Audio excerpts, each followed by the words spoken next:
The red bow on that brand new BMW gleamed under the frost-covered Christmas lights like a taunt. A shiny $60,000 slap in the face.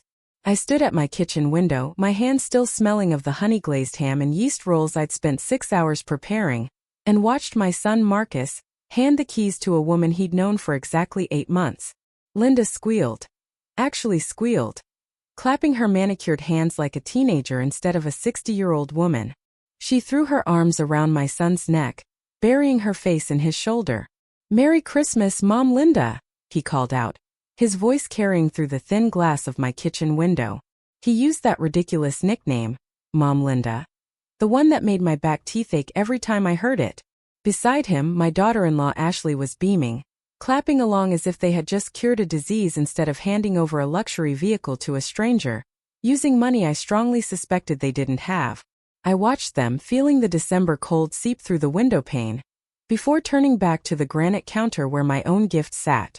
Picked it up. A pink plastic piggy bank. I shook it. The 3 lonely dollar bills inside rustled like dead leaves. $3. After 35 years of raising him. After every late shift at the hospital to pay for his braces. After paying for his college, his wedding, the down payment on his first home. This was my value. It's symbolic, Mom, Marcus had explained earlier, using that patronizing tone he perfected since Linda came into our lives. You're always saving money. You're always talking about budgets. So we thought this would be perfect. Perfect. That's exactly what I'd called it when I smiled sweetly and thanked him. Because that's what mothers do, isn't it? We smile. We swallow the lump in our throat. We pretend our hearts aren't breaking while our children hand us scraps and call it love. I looked back out the window. They were getting into the car now. We're taking Mom Linda for a victory lap around the neighborhood. Ashley had announced 5 minutes ago. Not "would you like to come, Dot?" Not "want to see the interior?" Just an announcement that they were leaving me alone with the dirty dishes and the plastic pig. The engine purred. A deep, expensive sound. As they pulled out of the driveway, leaving me in the silence of my empty house, I noticed something they had missed in their excitement. Sitting on my kitchen island right next to the cooling gravy boat was a black leather handbag. Linda's handbag. A Kate Spade that probably cost more than my monthly Social Security check. And inside that bag a cell phone was buzzing. Relentlessly. Angry, jagged vibrations against my countertop. I stared at it. The house was silent, save for the hum of the dishwasher and the ticking of the grandfather clock my late husband, Tom, had loved so much. I could have just let it ring. I could have been the good mother who respects privacy, the quiet old woman who knows her place. But something about the way that car engine had sounded, something about the Mom Linda comment, it woke something up in me. A little voice that sounded a lot like Tom whispering, "Don't be a doormat, Dorothy." I walked over to the purse. It was heavy, expensive leather. The phone stopped buzzing for a second, then started again immediately. I told myself I was just being helpful. What if it was an emergency? I reached in and pulled the phone out. It was locked, of course, but the screen was lit up with notifications. 23 missed calls. And a string of text messages from a contact named Brian. I put on my reading glasses and squinted at the preview on the screen. The most recent message read, "Mom, where are you? The police are involved now. Please call me back. I can't do this again." My heart skipped a beat. The police? Linda had told us over Thanksgiving turkey, while crying tragic, delicate tears, that she was all alone in the world. She said her husband had died 10 years ago, and they'd never been blessed with children. That's why she was so attached to Marcus and Ashley. That's why she needed a family. So who was Brian? And why was he frantic enough to call the police because she hadn't answered her phone for 3 hours? A slow, cold realization started to spread through my chest, chilling me more than the winter draft. This wasn't just a forgetful moment. This was a loose thread in a very expensive tapestry, and I was about to pull it. If you're watching this, subscribe and let me know in the comments. Have you ever had a gut feeling about someone that everyone else loved? Did you listen to it? I made a decision then. I carried the person to the living room and sat down in Tom's old recliner, the one Ashley was always trying to get me to throw away because it didn't match the aesthetic. I turned on the lamp.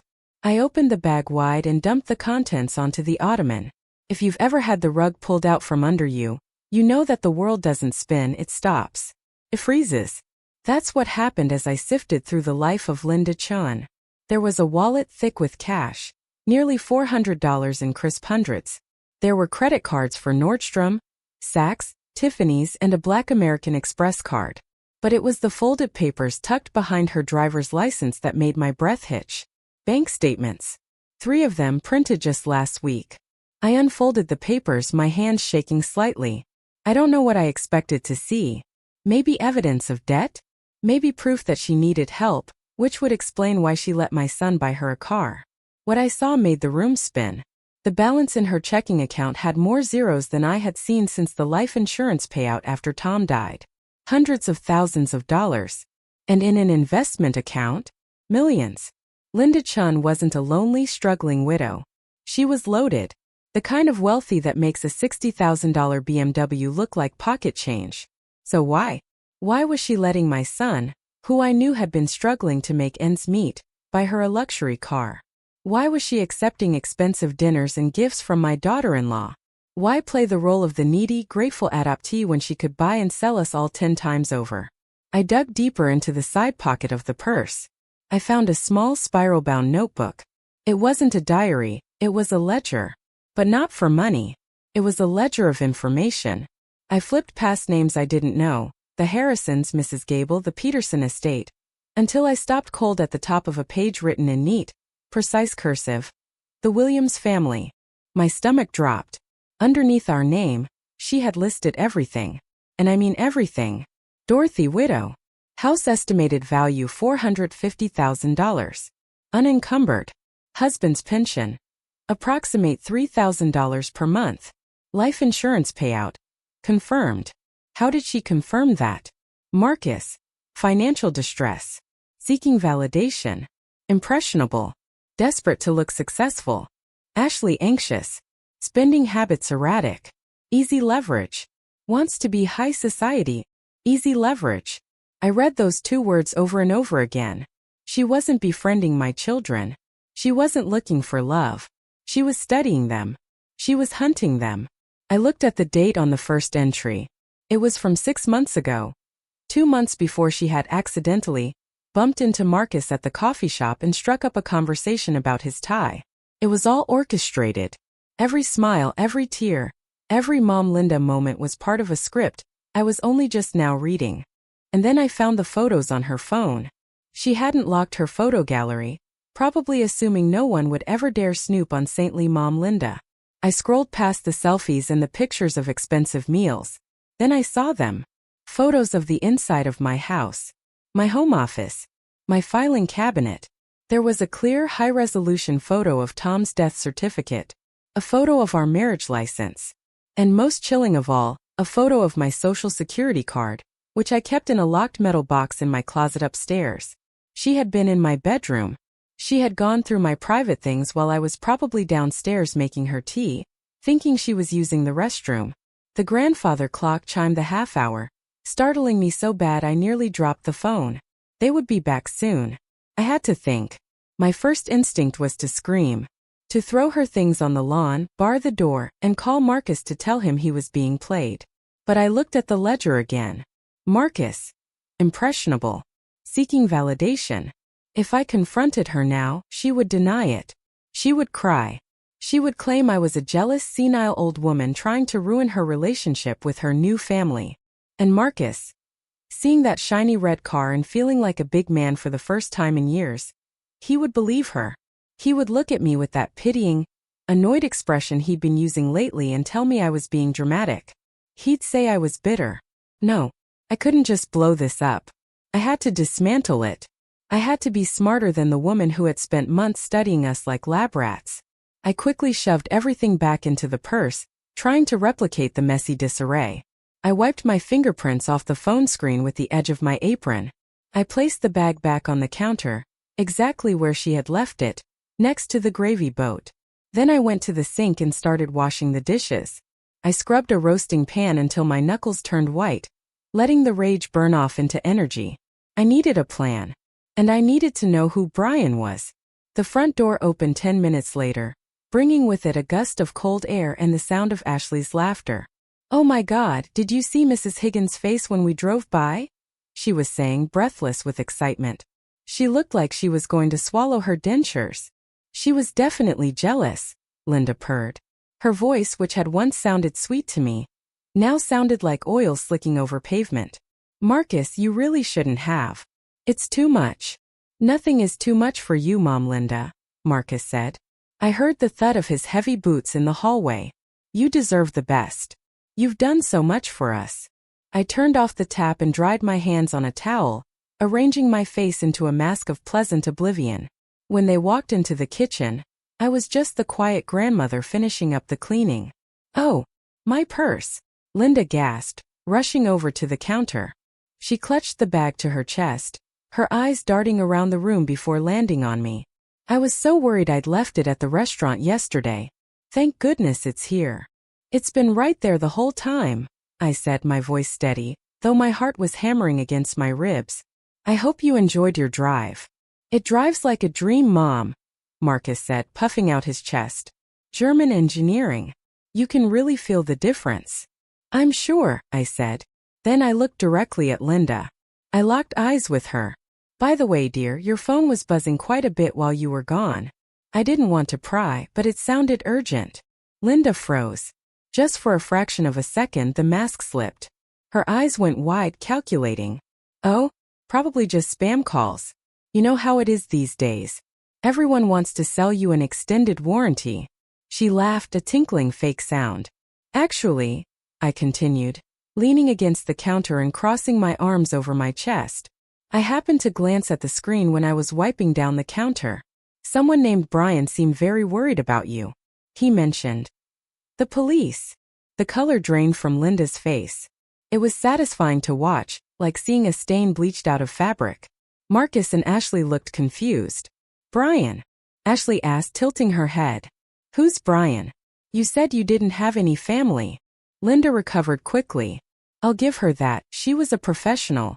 She let out a shaky, tragic little sigh. "Oh goodness. Brian. He's my stepson.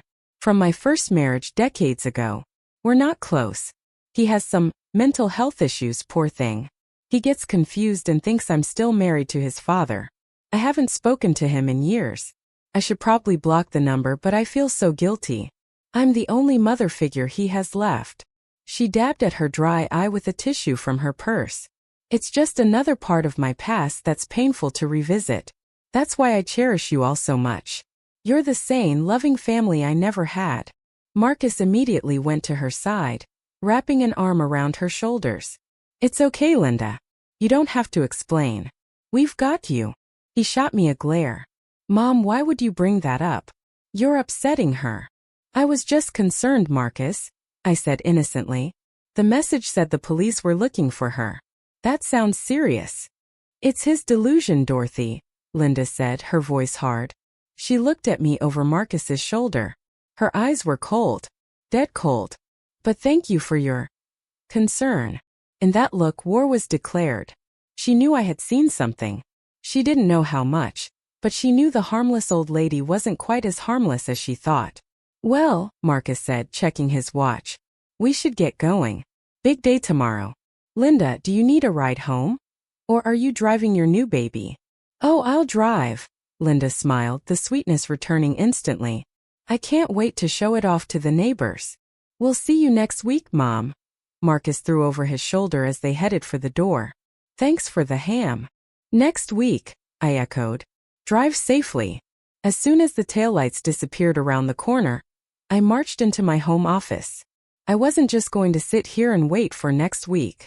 I sat down at my computer. My grandson Jake had shown me how to use the incognito mode a few months back, and I opened it now. I typed Brian Chun Seattle into the search bar. I remembered the area code from the text messages on her screen. It was 206. It took me less than 10 minutes.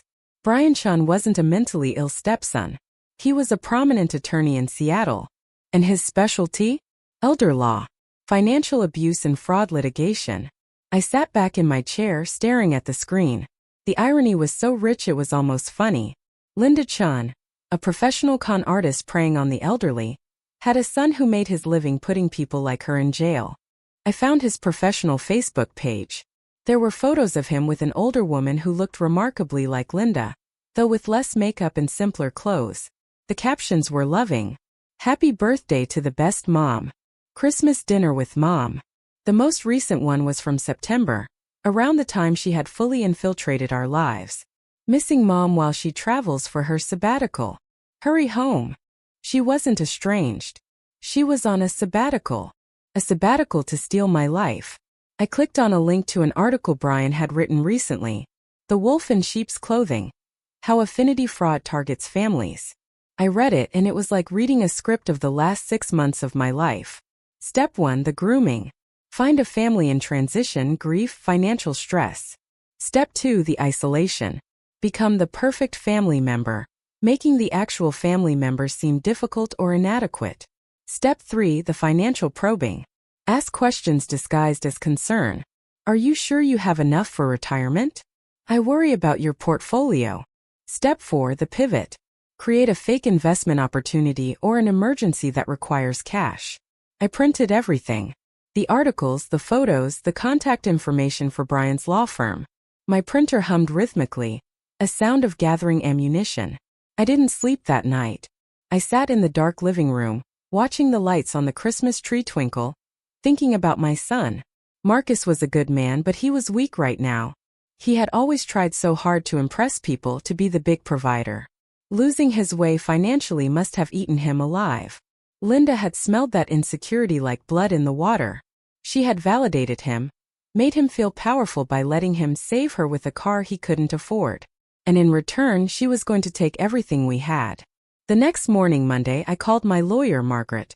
Margaret has been my friend since we were in nursing school together in the 70s. She's seen me through childbirth, menopause, and widowhood. She's tough as nails and twice as sharp. Dorothy, she answered on the second ring. Everything all right? You sound purposeful. I need you to check something for me, Margaret. I need to know if anyone has filed a power of attorney document in my name recently.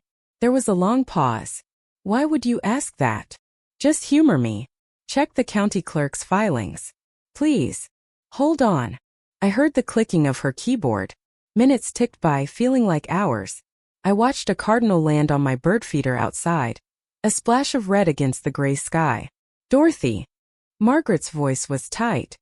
Yes, there's a filing here from 3 weeks ago. General power of attorney, granting authority to Marcus Williams. It's notarized. My hand tightened on the phone until my knuckles turned white. Margaret, I never signed that. I didn't think so, she said. This is serious. This gives him, or anyone acting through him, control over your assets, your property, your accounts. If you didn't sign this, it's forgery. It's a felony. I know, I said quietly. Don't report it yet. You have to. Not yet. I snapped, then softened my tone. I need to handle this my way. I need to know how deep this goes. If I report it now, Linda will vanish. She'll run, and she'll leave Marcus holding the bag for the forgery. She's probably the one who physically filed it, but his name is on it. I need to prove she manipulated him. I need to catch her hand in the cookie jar. Be careful, Margaret warned. These people can be dangerous. I'm a mother protecting her cub, Margaret, I said, feeling a cold calm settle over me. I'm the most dangerous thing in the world. I spent the next 2 days laying a trap. I went to the bank, not my usual branch but the main office downtown. I spoke to the manager, a lovely young woman named Sarah who had known Tom. I explained the situation. She helped me create a dummy portfolio. We printed out official-looking bank statements that showed a balance of nearly $2 million in my accounts, thanks to a forgotten inheritance from Tom's side of the family. It was all fake, of course. I didn't have $2 million. I had a comfortable pension and a paid-off house, but I wasn't wealthy. But the papers looked real. They looked delicious. Then I called Marcus. Mom, I'm at work, I can't really talk, he answered, sounding stressed. I could hear typing in the background. I know, honey. I just wanted to apologize for the other day. I was jealous, I admit it. Linda is a lovely woman, and I see how happy she makes you and Ashley. I want to make it up to you. Really? He sounded relieved, the tension leaving his voice. Thanks, Mom. That means a lot. Linda was pretty hurt. She cried all the way home. I know. Listen, I've been thinking about what you said. About saving money. You're right. I've been sitting on Tom's assets for too long, letting them stagnate. I found some paperwork. Well, it turns out your father had some investments I didn't fully understand until now. They're worth quite a bit more than I thought. What do you mean? His voice changed. He was listening now. I think I need help managing it. Maybe Linda could give me some advice? Since she's so good with money? I was thinking of inviting you all over for a reconciliation dinner on Friday. Yeah, absolutely. He was practically hyperventilating. We can come over. Linda will be thrilled to help. Perfect, I said. Bring the whole family. I'm making a roast. The days leading up to Friday were agony. I had to act normal. I texted Ashley about recipes. I liked Marcus's Facebook posts. I played the role of the contrite, confused grandmother perfectly. I also made one other phone call. To Seattle. When Friday night arrived, the house smelled of rosemary and garlic. I had set the dining room table with my best china, the wedding china I usually only brought out for Thanksgiving. They arrived at 6 p.m. sharp. Linda was wearing a cream-colored cashmere sweater and a look of benevolent forgiveness. She hugged me as if she hadn't glared daggers at me 3 days ago.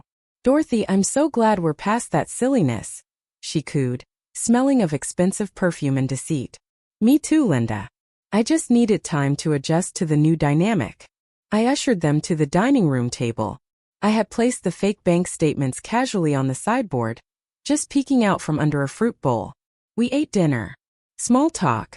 The weather. The car. It really is a marvel, Linda said, taking a sip of wine. Marcus has such good taste. He gets it from his father, I said, smiling. As we cleared the plates for dessert, I saw Linda's eyes drift to the sideboard. She spotted the bank logo. Her pupils dilated. It was primal, like a shark smelling blood. Dorothy, she said casually, pointing a manicured finger. Are those financial papers? You shouldn't leave those out. Oh, I said, acting flustered. Yes, those are the ones I wanted to show you. The ones about Tom's other accounts. I brought them to the table. Linda reached out and picked up the top sheet. Oh my, she breathed. Her hand actually trembled.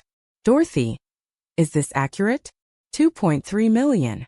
Tom was a quiet man, I lied smoothly. But he was smart. I've just been letting it sit there. But I'm thinking I should do something with it. Maybe buy a vacation home? Or invest it. Marcus looked stunned. He grabbed the paper from Linda. Mom, I had no idea. Why didn't you tell us? I didn't know myself until I dug through the safe deposit box. But now that I know, I'm overwhelmed. I need guidance. Linda leaned forward, her predatory instincts taking over completely. She forgot about the wine. She forgot about the family act. She was closing a deal. Dorothy, listen to me carefully. You have to be so careful. Banks give terrible interest rates. You're losing money to inflation every second it sits there. I have connections with an exclusive investment group. They usually only take clients with 5 million or more, but I could pull some strings. We could get you a 10, maybe 12% return. But we'd need to move quickly. The fiscal quarter ends on Monday. 12%. I asked, widening my eyes. That sounds wonderful. But I'd have to transfer the money to them. It's a standard procedure, Linda assured me, reaching for her purse, probably to get a pen to have me sign something right then and there. Marcus could help you with the paperwork. In fact, since he has power of attorney. The room went silent. The grandfather clock ticked. Tick. Tock. Marcus froze. Ashley dropped her dessert fork. It clattered loudly against the china. Power of attorney? I asked, my voice dropping an octave. I don't recall signing a power of attorney, Linda. Linda didn't blink. She smiled, but it was tight. Oh, Marcus mentioned you were planning to make things easier. For the future. No, I said, standing up slowly. He didn't. I walked over to the sideboard and picked up the folder I had prepared. The real folder. You see, Linda, that's funny. Because my lawyer found a forged document filed with the county 3 weeks ago.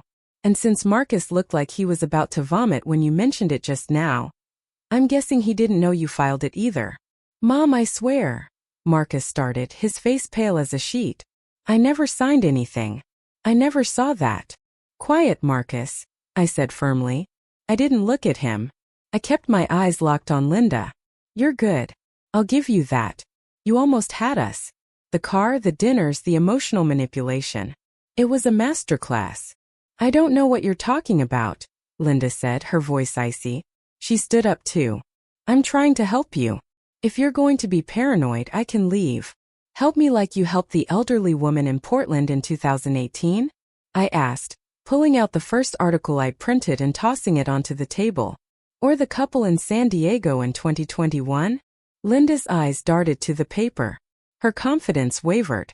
And I wonder, I continued, pulling out the photo of Brian Sean, what your son Brian would think of this exclusive investment group. I spoke to his office this morning, Linda. Well, I spoke to his paralegal. She was very interested to hear that Brian's mother, who is supposed to be finding herself in Europe, is actually in Virginia driving a BMW purchased by my son. Linda stood up so fast her chair tipped over backward with a crash. You spoke to Brian? I did. He's very worried about you. And he's very interested in the fact that you're using his name to gain trust, pretending to be a widow when your ex-husband is alive, and well in Boca Raton. You interfering old witch, Linda hissed. The mask was gone now. Her face was twisted in an ugly snarl. You have no idea who you're messing with. I think I do, I said, calm as a frozen pond. I'm messing with a con artist who got lazy. You left your purse, Linda. Rookie mistake. Marcus was staring at Linda with horror. He looked like a child watching Santa Claus take off his mask to reveal a burglar. Is it true? Do you have a son? Is this all a lie? Oh, grow up, Marcus. Linda spat at him, not even bothering to look at him. You were pathetic. Begging for approval. Mom, Linda, look at me, I'm a big boy. It was so easy. You practically handed me your wallet. You were so desperate to feel important. Marcus looked like he had been punched in the gut. I saw the heartbreak in his eyes. Not romantic heartbreak, but the heartbreak of a man realizing his vanity had almost cost him his family. Get out, Marcus whispered. I'm leaving, Linda said, grabbing her purse, the same purse that had betrayed her. And don't think you'll ever see that $60,000 again. The car is in my name. Actually, I said, crossing my arms. It's not. Everyone looked at me. I called the dealership this morning, Marcus. Since the loan is in your name, but the title hadn't been fully processed with the DMV yet because of the holiday backlog, I had a little chat with the owner, Mr. Henderson. Tom bought our cars there for 30 years. He's put a hold on the title transfer. The police are on their way to collect the car as evidence of fraud. Linda looked at me, and for the first time I saw genuine fear. The police, she squeaked. Oh yes, I smiled. Officer Patterson should be pulling up any minute. I told him about the forgery, the identity theft. I have the photos you took of my social security card, remember? And the attempted grand larceny you just committed by trying to get me to transfer $2 million. I recorded our conversation, by the way. I pointed to my phone, which was propped up against the napkin holder, the red recording light blinking steadily. Linda bolted. She didn't say another word. She ran for the front door. But as she yanked it open, blue and red lights washed over her face, illuminating the panic in her eyes. Officer Patterson was stepping out of his cruiser, his hand resting on his belt. I watched through the window as they cuffed her. I watched as my son slumped into his chair and put his head in his hands, sobbing. I watched Ashley wrap her arms around him, tears streaming down her own face. The room was quiet for a long time after the police car drove away. Mom, Marcus choked out finally, not looking up. I'm so sorry. I'm so sorry. I almost lost everything. I was so stupid. I walked over to him. I didn't yell. I didn't say, I told you so. I did what mothers do. I pulled his head against my stomach and stroked his hair, just like I did when he was 5 and scraped his knee. You made a mistake, Marcus. A big one. You let your pride and your fear drive the bus, and you picked up a hitchhiker who wanted to crash it. I'll pay you back, he wept. For everything. The stress, everything. We'll figure it out, I said softly. But first, there's something we need to do. I walked over to the counter and picked up the pink plastic piggy bank. Marcus, look at me. He wiped his eyes and looked up. You gave me this because you thought my value was saving pennies. You thought I was small. No, Mom, Hush. You did. And Linda treated you like you were small too. We're going to stop being small. I handed him the pig. Smash it. He looked at me confused. What? Smash it. On the floor. Right now. He hesitated, then stood up. He took a breath, raised the plastic pig, and threw it down with all his might. It cracked open, sending the 3 lonely dollar bills fluttering to the floor. I'm not worth $3, I said, my voice strong. And neither are you. It took 6 months for the dust to settle. Linda, whose real name was Casual, pled guilty to multiple counts of fraud. Brian, her son, actually flew out to deal with the aftermath. He came to my house for tea. He was a good man, burdened by a mother who couldn't stop destroying lives. We cried together a little, 2 people hurt by the same woman, finding comfort in the shared wreckage. Marcus and Ashley had to sell their house to pay off the debts they had incurred trying to impress Linda. But they moved into a smaller rental nearby. They're happier now. The pressure to be rich is gone. We have Sunday dinner every week. Real dinner. No pretense. And me? I'm still here. I still clip coupons and I still save money. But I bought myself a new purse the other day. A Kate Spade. It was on sale, of course. I'm not crazy, but it reminds me that I'm not just a spectator in this life. I'm the protagonist. We celebrated Christmas again this past week. Just a small redo in June. Marcus handed me a gift. It wasn't wrapped in a big red bow. It was a small envelope. Inside was a letter, thanking me for saving his life, and a receipt for a donation in my name to a charity that helps victims of elder fraud. It's not a BMW, he said, smiling sheepishly. No, I said, hugging him tight. It's better. It's real. I learned something through all of this, something I want to share with you. We spend so much time worrying about being loved, about being validated by our children, that we forget to respect ourselves. We accept the scraps because we're starving for connection. But you can't build a relationship on scraps. You have to know what you're worth, so that when someone hands you a $3 piggy bank, you have the strength to say, no thank you, and check their purse. If this story touched something in you, I'd love to hear about it in the comments. Have you ever had to make the hard choice between family obligation and your own peace? Remember, darling, it's never too late to come home to yourself. You are the matriarch. You are the spine of the family. Stand tall. Thanks for listening. Don't forget to subscribe. Your voice matters.